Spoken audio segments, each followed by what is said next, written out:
The invitation had arrived in a cream-colored envelope with gold-embossed lettering, slipped beneath the door of apartment 4C in a building that smelled of old radiators and someone else's cooking. Kira had stood in the narrow hallway in her robe, turning the envelope over in her hands 3 times before opening it, as if the act of opening it made something real that she would have preferred to keep abstract. The Harrington Annual Gala. A celebration of the charitable foundation bearing the family name, one of those events where old money and new power dressed themselves in black tie and told each other stories about generosity while the waitstaff circled with champagne they would never themselves be offered a glass of.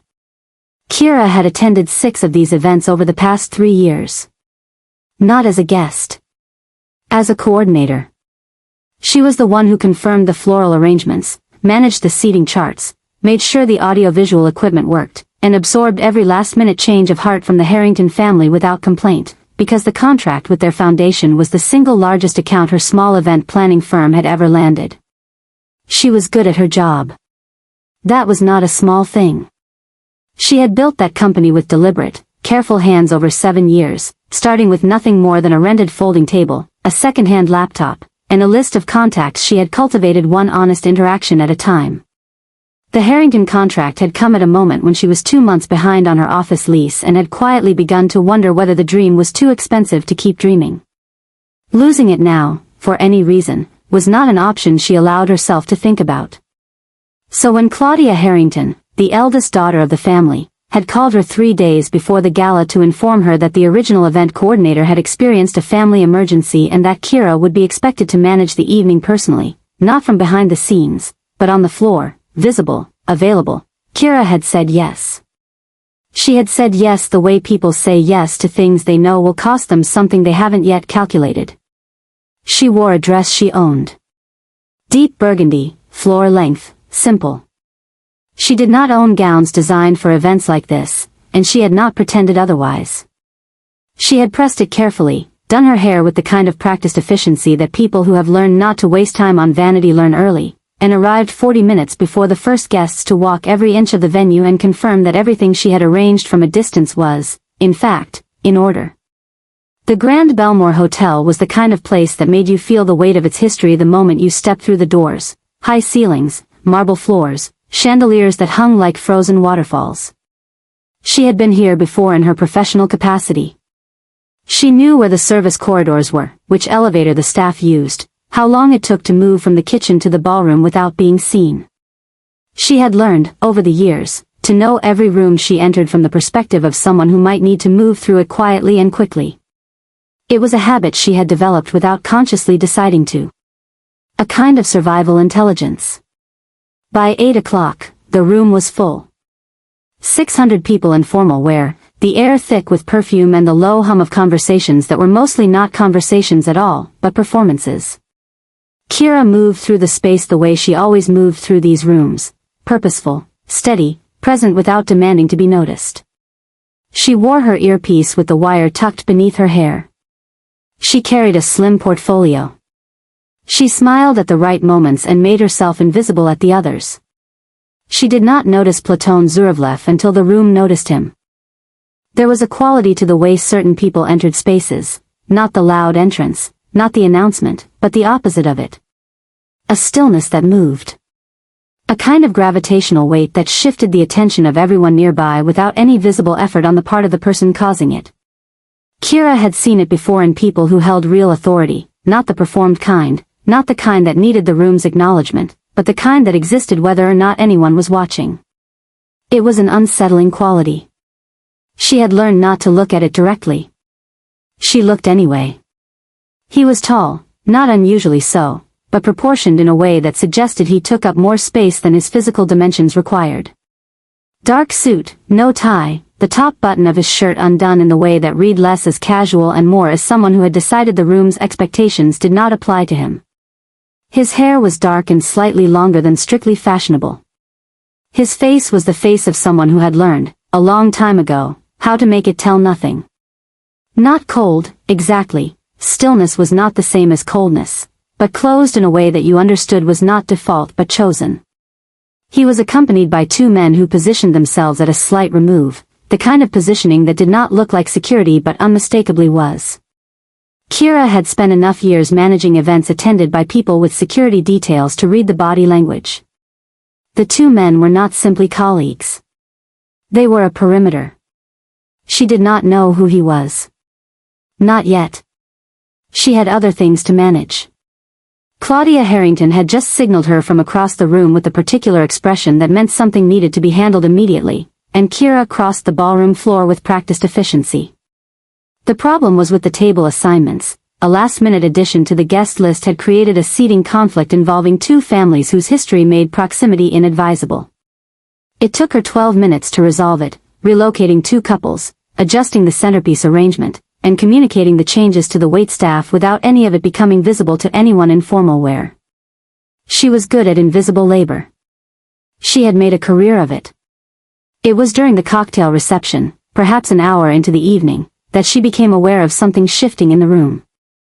Not dramatically, there was no raised voice, no obvious disturbance. But the air changed in the way that it changes when a social dynamic is being tested, when someone is doing something that others are choosing to witness rather than interrupt. She found the source of it near the east side of the room. A group of four, 3 men and a woman, all of them Harrington family connections, all of them in that particular category of wealthy that had long since confused wealth with permission, had cornered one of the waitstaff near a service table. The young man serving them was perhaps 23, clearly new, and the object of their attention was a tray of drinks he had misdelivered, which had apparently arrived at the wrong table and caused mild inconvenience. The group was not shouting. That would have been too visible. They were doing something quieter and more particular, the kind of sustained, low-level humiliation that people with power sometimes exercise on people without it, disguised in language just polite enough to evade obvious intervention. The young man's face was a study in controlled distress. He was trying to apologize in the right way, but there was no right way available to him, because the apology was not what was being asked for. What was being asked for was demonstration, proof, performed for the group and for themselves, that the hierarchy was intact. Kira had seen this before. She had been on the receiving end of versions of it. She moved toward them. But she had not gotten more than halfway across the room when she realized, with a clarity that landed strangely in her chest, that someone else was already moving. Not quickly, unhurriedly, in fact. But with a direction and a certainty that made the unhurriedness feel more commanding than speed would have. Platon Zurlev crossed the ballroom floor without appearing to hurry and arrived at the group near the service table before Kira did. He did not announce himself. He did not raise his voice. He stood at the edge of the group and said something. She was not yet close enough to hear the words, and whatever he said, the effect was immediate. The 3 men shifted. Not physically retreating, exactly, but changing in the way that certain animals change when they become aware that they have misjudged the hierarchy of the situation. The woman laughed once, brightly, the way people laugh when they are covering for something, and then the group dissolved. The young server stood holding his tray, visibly uncertain about whether what had just happened was real. Kira was close enough now. She reached the server before he could retreat toward the kitchen, touched his arm lightly, and said, quietly, "You're fine. Go ahead and take a moment if you need one." The young man looked at her with gratitude too large for the moment, the gratitude of someone who had not expected to be seen, and nodded, and disappeared toward the service corridor.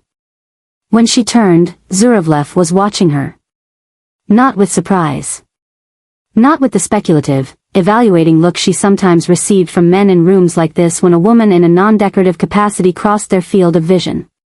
He was watching her with something closer to recognition, the look of someone who has witnessed something that matched an expectation he already held. "You handled that correctly," he said. His English was precise and accented, the accent not thick but present, each syllable given its full weight. He spoke the way someone speaks when they learned a language well enough that they no longer needed to perform fluency but had also decided not to erase where they came from. "I would have handled it myself," she said. "I was almost there." He considered this. Almost is not the same as there. "No," she agreed. "It isn't." There was a pause between them that did not feel like silence so much as space, the kind of pause that exists between people who are each deciding how much of themselves to extend toward the other. Kira was aware that she was still holding her portfolio and that she was, technically, working, and that this was not the kind of conversation she was being paid to have. She was also aware that she was not moving away from it. "You are not a guest," he said. "Not a question. I'm the event coordinator." Coordinator. He repeated the word without inflection, but there was something in the repetition that was not dismissive, more like he was placing it, filing the word with its correct meaning. "And you?" she asked, because she had decided to. "A guest," he said, with something at the edge of his voice that was almost humor. "Of a kind." She learned his name later that evening, not from him but from Claudia Harrington, who found her during a brief lull between the dinner service and the live auction and said, in the confidential tone she reserved for important information delivered too casually, "I see you met Zurlev." The name landed with the particular weight of names that have histories attached to them. "Briefly," Kira said. Claudia smiled the way people smile when they have information they are deciding whether to deploy. "He's been supporting the foundation for 2 years. He's very private. We were actually pleased he came in person this time." A pause. "He's also quite dangerous, in the way that men who have his kind of money sometimes are." Another pause, lighter. "But then, all the best donors are, aren't they?" She moved away before Kira could respond to that. Kira stood for a moment in the brief stillness behind the curtain near the staging area and let herself absorb what she had just been told without performing any visible reaction, because there was no one watching. She had grown up being told, in various ways and with varying degrees of gentleness, that the world she was trying to move through had rules that did not officially exist. She had not needed the lesson repeated. She had spent most of her adult life operating with the awareness that certain doors were heavier than others, that certain rooms changed when she entered them, that the invisible labor she was so good at was partly invisible because the people benefiting from it preferred not to look too directly at who was performing it. She had not let that awareness harden her, exactly, but she had let it sharpen her, the way friction sharpens a surface. She knew what dangerous meant. She knew it in more than the abstract. What she could not quite account for, standing behind the curtain in the staging area, was why the information had landed with something that was not only caution. The evening's crisis came 90 minutes later, in the form of a moment she had not prepared for because it was not on any list she had made. The live auction had concluded. The remaining portion of the evening was the formal dinner, and Kira had been moving through the room managing the invisible logistics of serving 600 people in seated courses when she became aware of a disturbance at her own table assignment. She had been placed, at Claudia's instruction, delivered that morning with the particular breezy authority of someone who considers logistical problems other people's problems, at a table near the back of the room. A hosting gesture, technically, a way of giving the coordinator a seat during the meal. In practice, it placed her at a table with 6 people she did not know and had not arranged to know, at the furthest possible distance from the power center of the room. This was not the problem. The problem was Dileia Harrington. She was the younger sister, and she had the particular quality of certain people who had been told their entire lives that they were extraordinary and had responded to this by developing a deep and unexamined contempt for people they did not consider equally extraordinary. She was 28 and beautiful in an angular, expensive way, and she had been drinking steadily since the cocktail hour in the specific manner of someone who was not losing control but was using alcohol to grant herself permission for something she had already decided. Kira became aware of her arrival at the back table approximately 10 seconds before the first comment.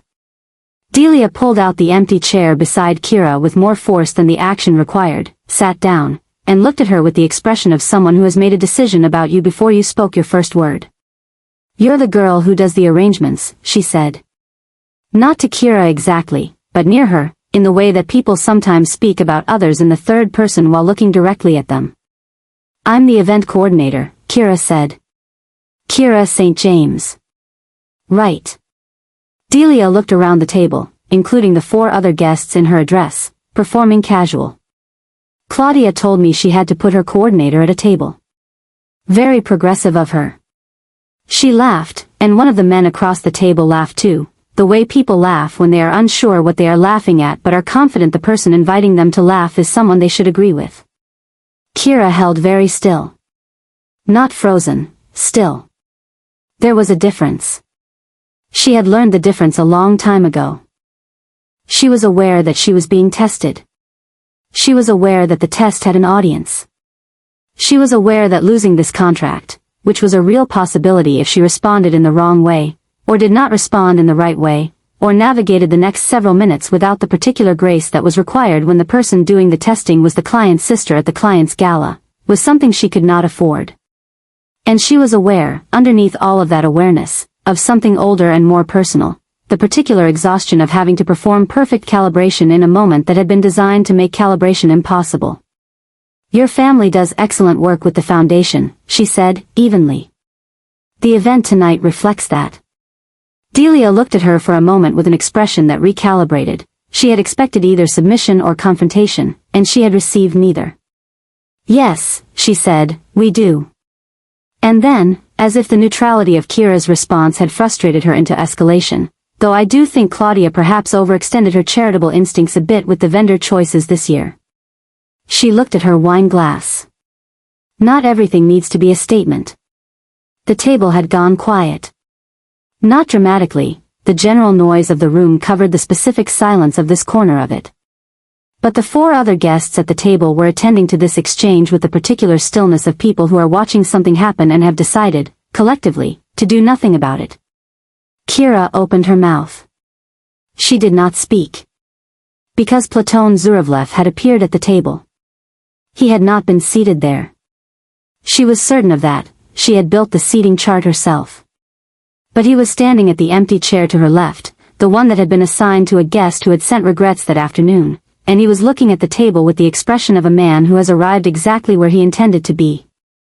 "I hope you do not mind," he said, addressing the table generally but directing it, with a slight incline of his head, toward Kira. "I find the company at this side of the room more interesting." He sat down. The social geometry of the moment shifted. Not violently, nothing so simple, but the way a room shifts when a weight is moved from one side to another. Dileia's expression underwent a rapid, almost invisible recalibration. She knew who he was. The recognition was visible in the half-second before she composed herself. "Mr. Zurlev," she said, with the particular brightness of someone deploying their social training. "I didn't realize you were." "I was," he said simply, and picked up his menu card. The evening continued.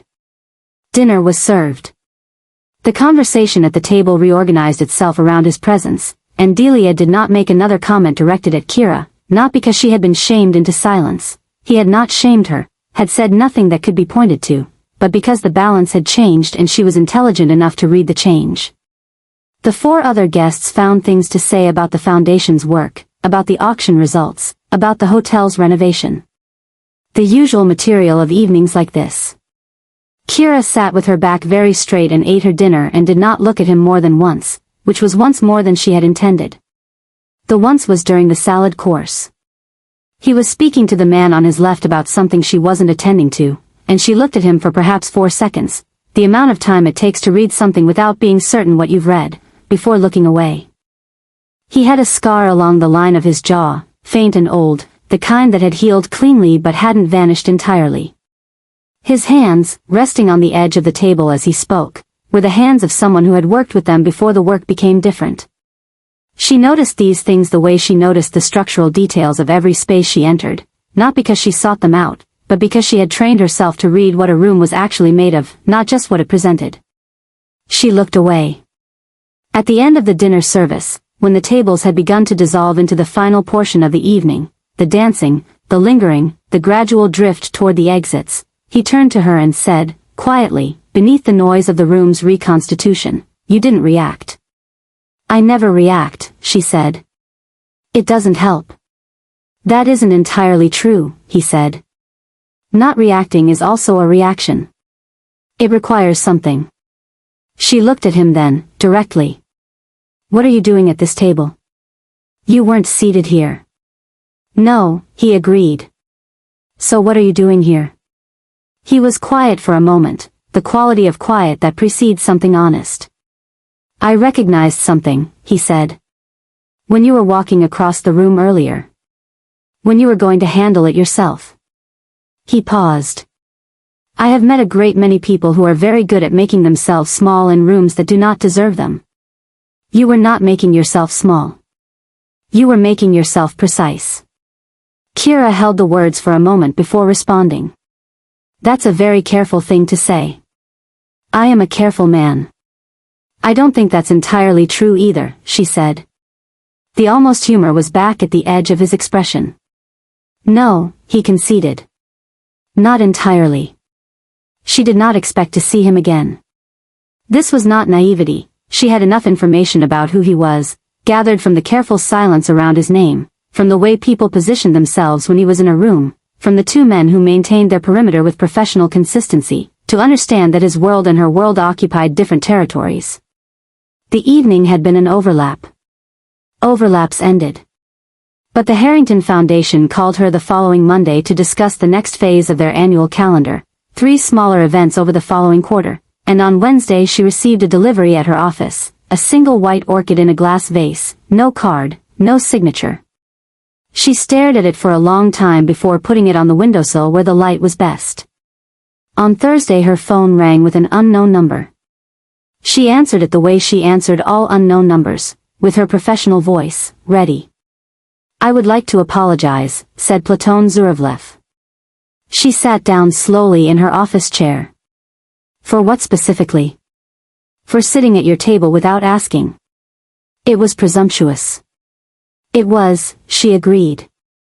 I sometimes act on instinct before I have finished consulting the formal requirements. A pause.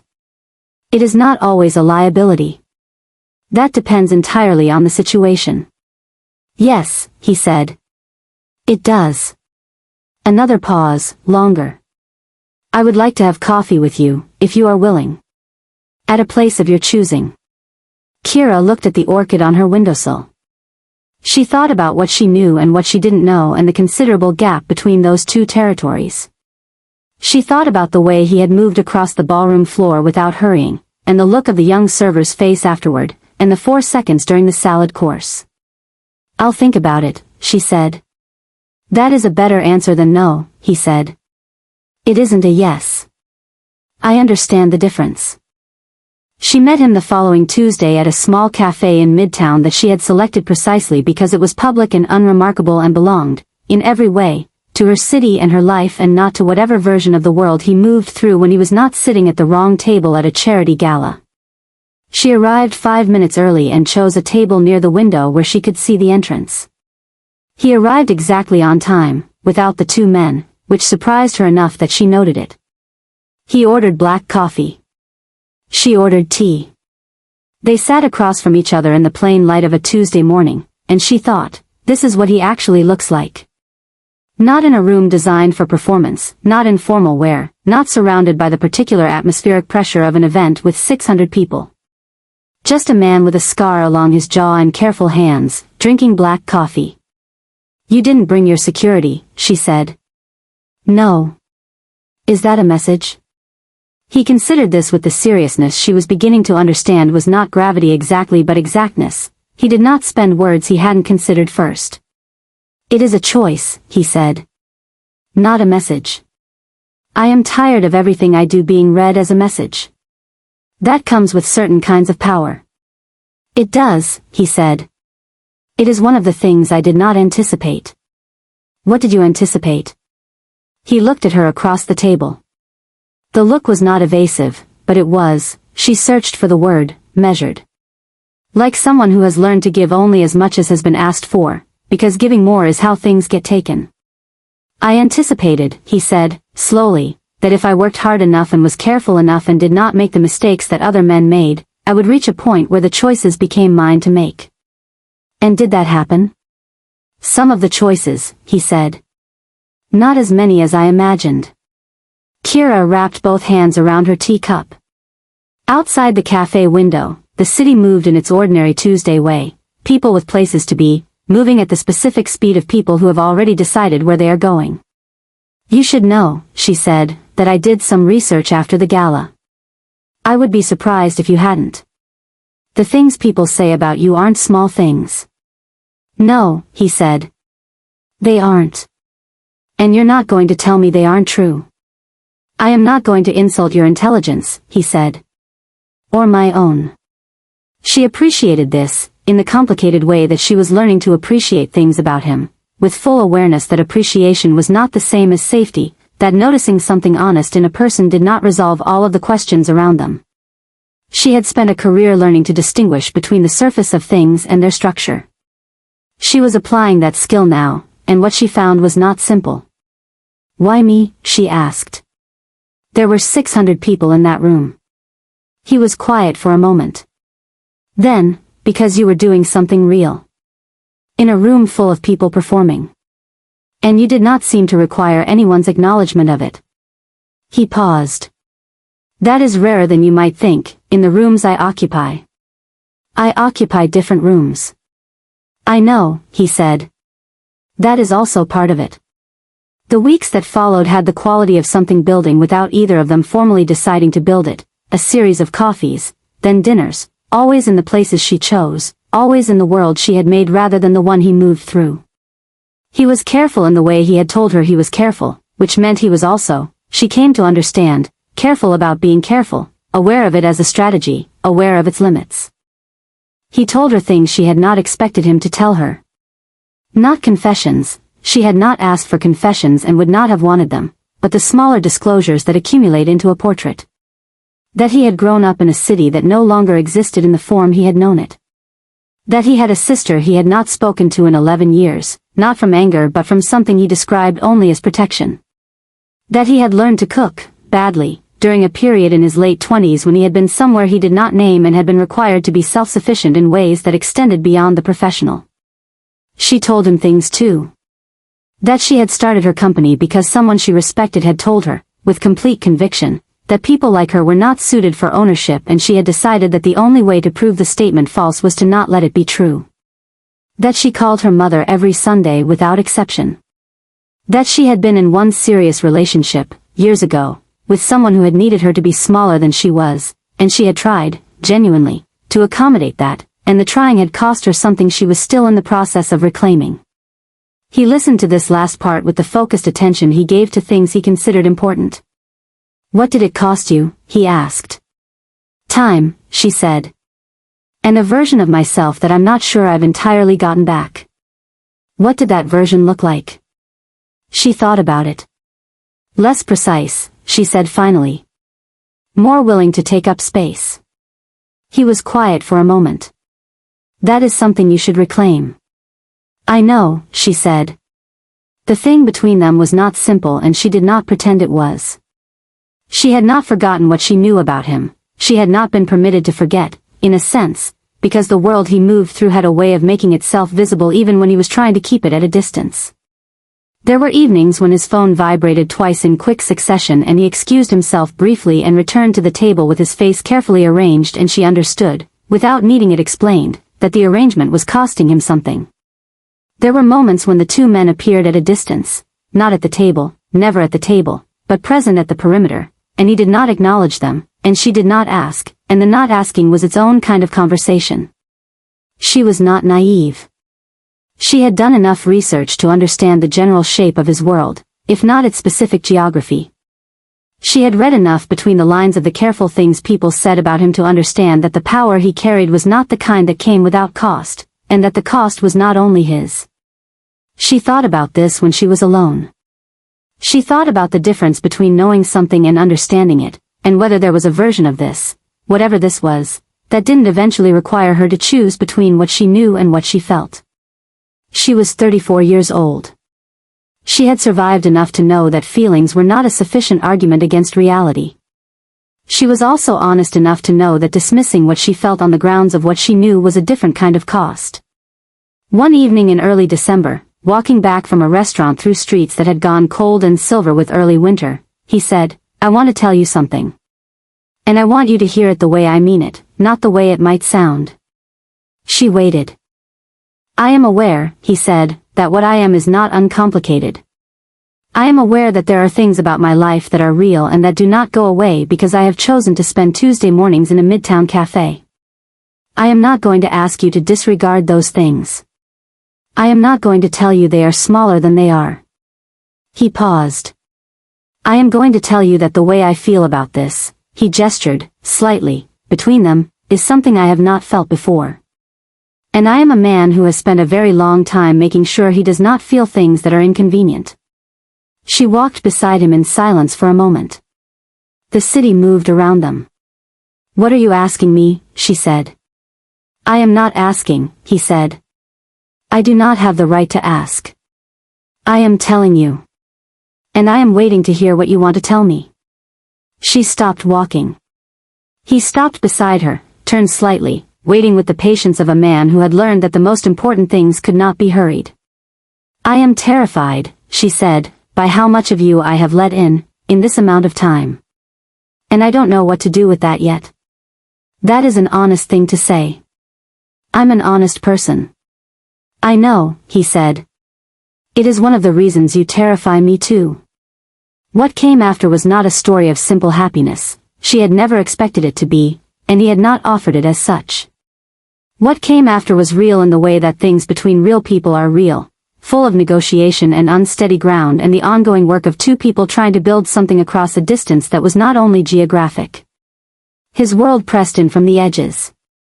She saw it in the phone calls that came at odd hours. In the evenings he was not present in the way that people are present when they are not occupied by something they are not saying, in the specific quality of silence that followed certain kinds of news. She did not ask for a full accounting of everything. This was not naivety or complicity, it was a deliberate and considered line, drawn after honest thought, because she had concluded that she could not make decisions about something she did not fully understand, and that understanding it fully was not something she was prepared to do at the cost of herself. What she had asked of him, asked clearly and without softening it, was this, that whatever he brought into her life, he be honest about. Not everything. The everything was too large, and she was clear-eyed enough to know it. But the things that touched her, the things that had consequences for her company, for her safety, those she needed to know. He had agreed. She watched him keep that agreement over the months that followed, and the watching, the evidence of him honoring a line she had drawn, was its own kind of information.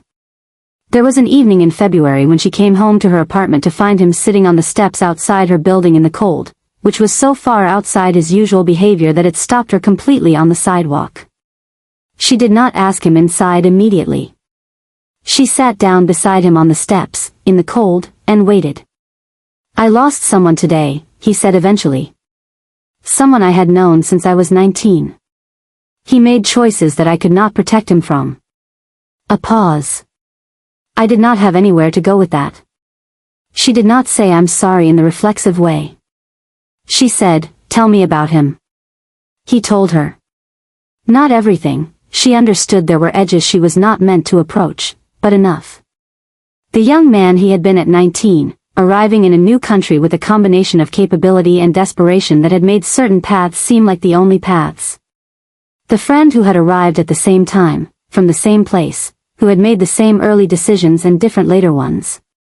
The specific grief of losing someone whose choices you understand, even when you cannot endorse them. The way that grief is different when it is tangled up with responsibility and regret. She listened for a long time. When he was done, she took his hand. He looked at their hands. You shouldn't be here, he said. Not coldly, with something closer to grief. I should not have come. I am putting you in proximity to things that... Stop, she said. He stopped. I am here because I chose to be here, she said. I am not ignorant of what that means. I am not a woman who needs to be managed away from the consequences of her own choices. She looked at him steadily. But I need you to understand something.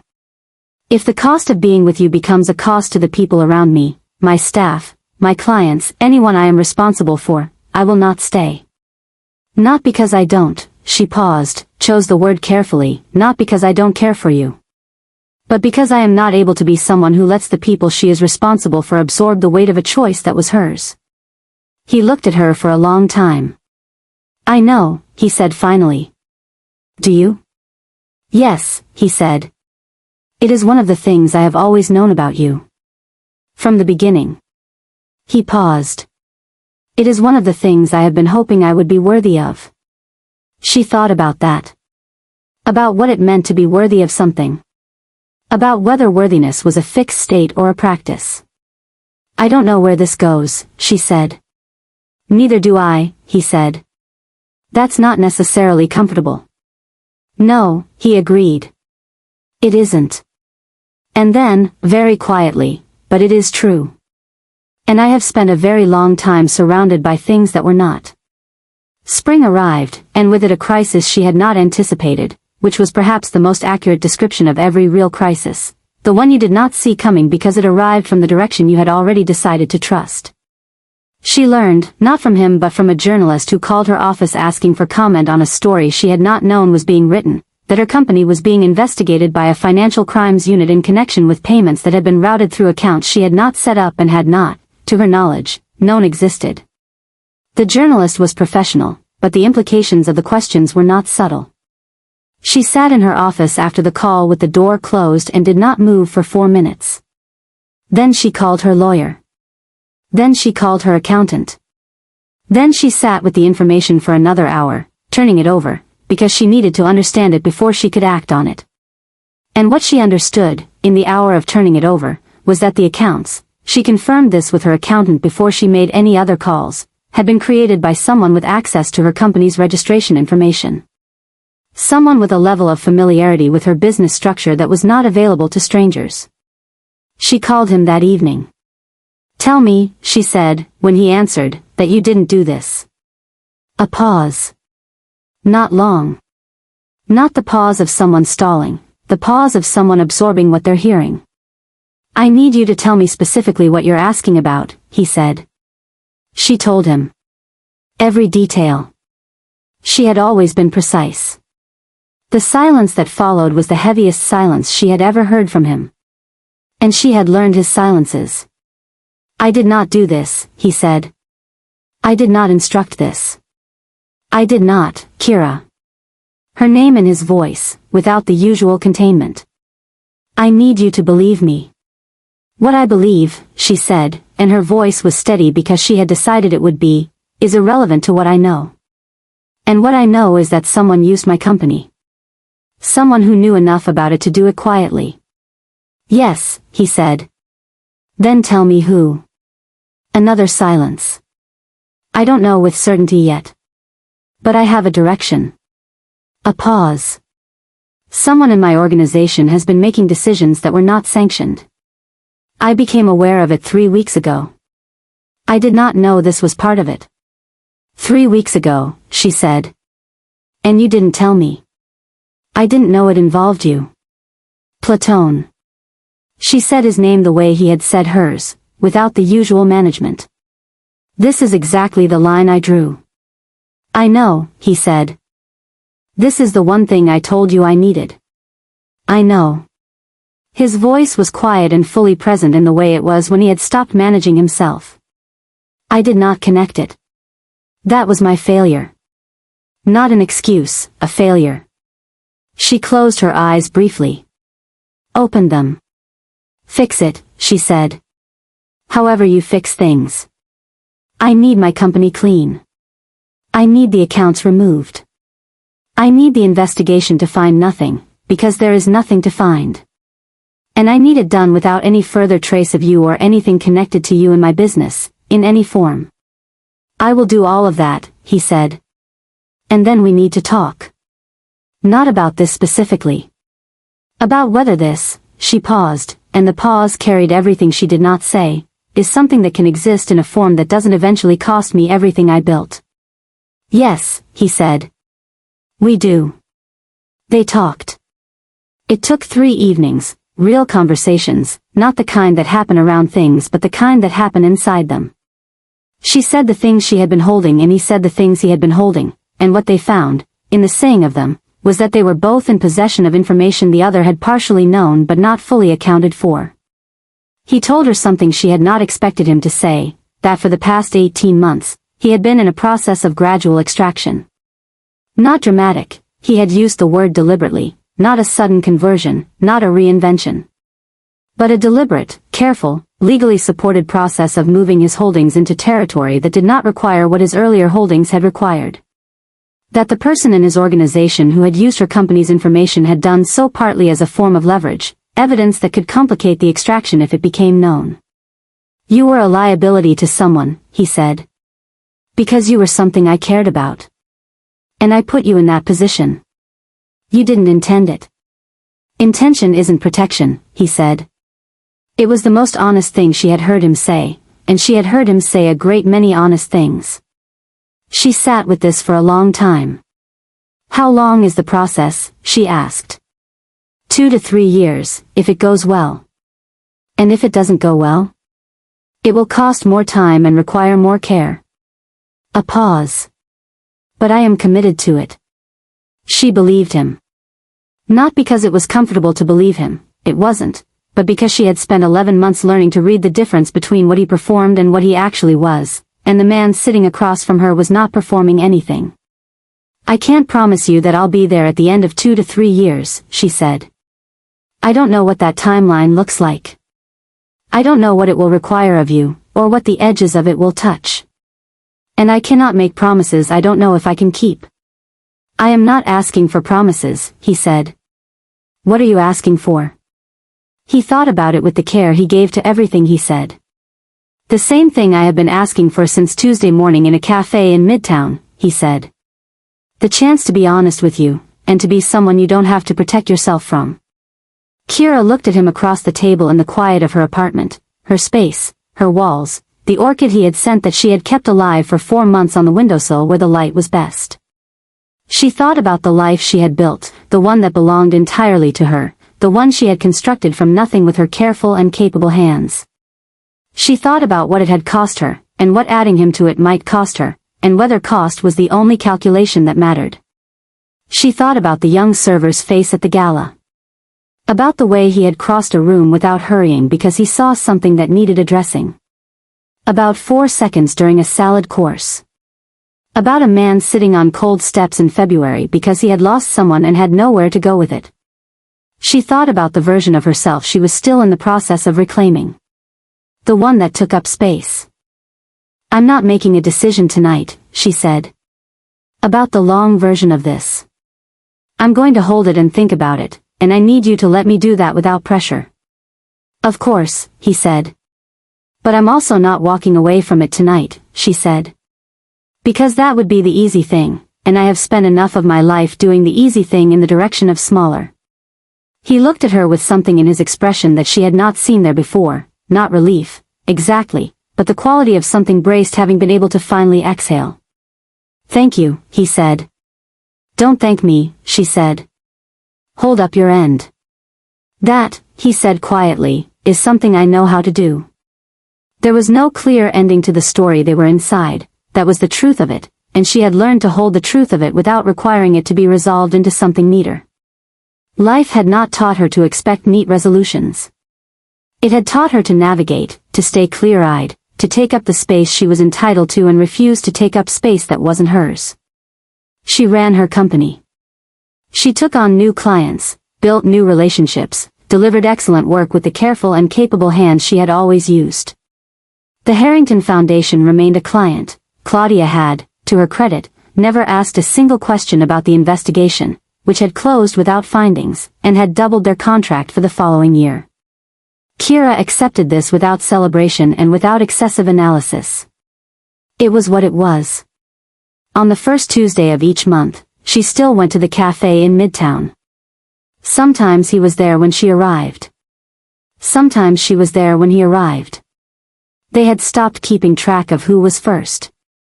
They talked about everything and some things they did not talk about, and the balance between those two territories shifted, slowly, as months passed, more in the column of things said, fewer in the column of things held back. It was not perfect and she did not expect it to be. It was honest, in the specific way that honesty looks between two people who have each been shaped by the specific losses and choices of their particular lives and have decided, with full knowledge, to try. She kept the orchid on the windowsill. It had bloomed twice. She had not yet decided what the long version looked like. She had come to understand, not required to decide before she knew. What she was required to do, what she had always been required to do, what she had always, in the end, done, was show up to her own life with her eyes open and her back straight and her capacity for honesty fully intact. The version of herself she was reclaiming would do nothing less. And so she stayed. Not in the passive way, not in the way of someone who has given up navigating. In the active, chosen, clear-eyed way of someone who has looked at the full picture, calculated the real cost, decided what she was willing to carry, and stood in that decision without requiring anyone else to tell her it was right. That, in the end, was the only version of love she was willing to have. The only version, she had learned, that had any chance of lasting. Hey, my loves. If you made it all the way to the end of this one, I just want you to know, that means everything to me. Genuinely. This story was one that sat heavy on my heart while I wrote it. Because I didn't want to write a fairy tale.